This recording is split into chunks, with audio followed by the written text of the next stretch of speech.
Hi, this is Peter the Clairvoyant here, and I'm sort of focusing, if I get the chance, on sort of daily metaphors or philosophy, whichever way you want to look at it or call it. And I was just sort of out driving a minute ago, and the word that came straight to my thoughts was regrets.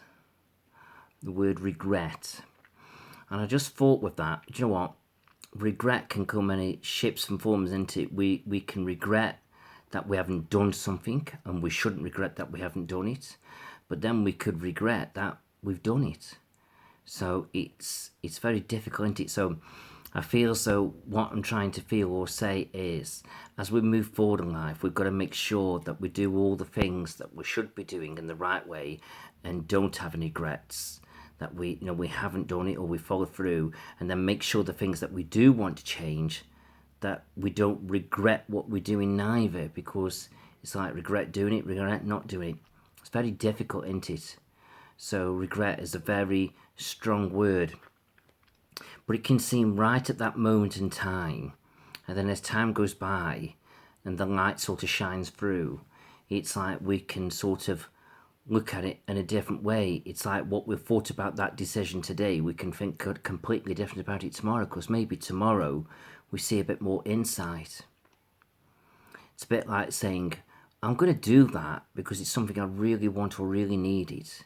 And it's a bit like saying, the grass is green on the other side of the road.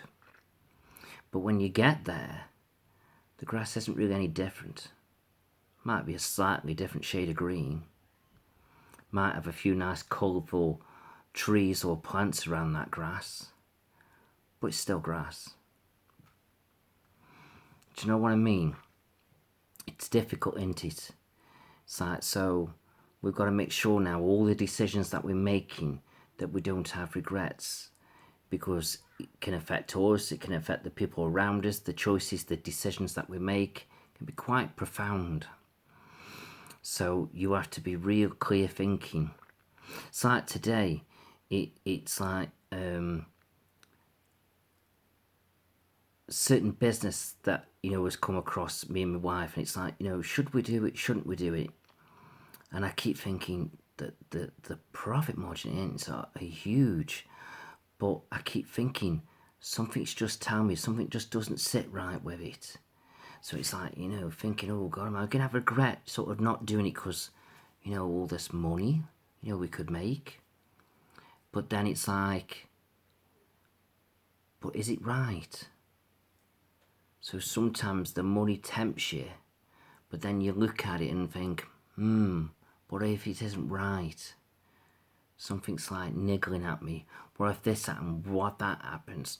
So then it's regret that we don't do it. We know we could be missing out on money for the kids and the futures and stuff like that.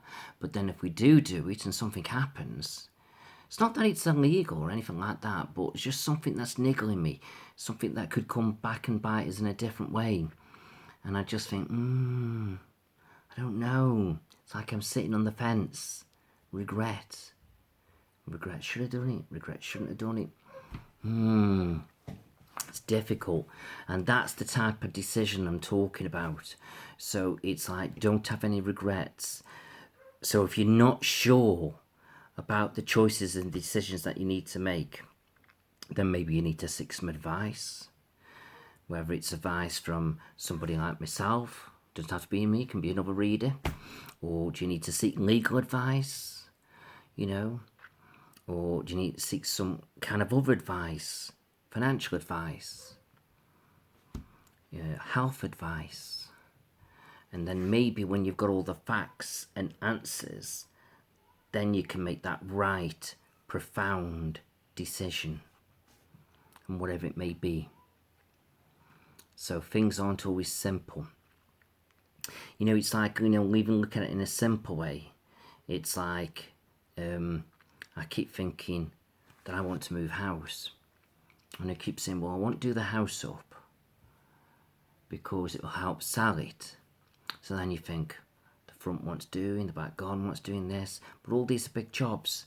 But then when you really look at it and analyse it and you seek advice and you talk to the estate agents, they all say, doesn't add value. So if I'd entered that advice, I'd have spent £5 on the front garden, 2.5 grand on the back garden, and then I could have done maybe a garage conversion and made it into a room. So that's another £5. So that's 12,500 pounds in 3 little jobs, and none of it would have added value to the house. None of it. All it does is your house is different than the one down the road. It's a selling point, but it's not a profitable point. So see what I mean? So it's like, you know, when you're moving house, you need to make sure everything's just right, don't you? But a house, what you want to buy is costly anyway, so you don't want to waste money on what you've got, because you've got to pay solicitors' fees, legal fees, you know, all sorts of fees, stamp duty. So you need to make sure all that money's there. And I could have spent 12.5 grand there, and that could have paid for all those fees, but I could have blown it. Seek advice. Don't have regrets. It's very funny, isn't it, that word regret? So no matter what's going on around you, think about that profound word, regret. Regret that you've done it, regret that you haven't done it, regret that you haven't seeking advice, the regret of not sorting it out properly. So that was my philosophy today. I hope you've enjoyed that.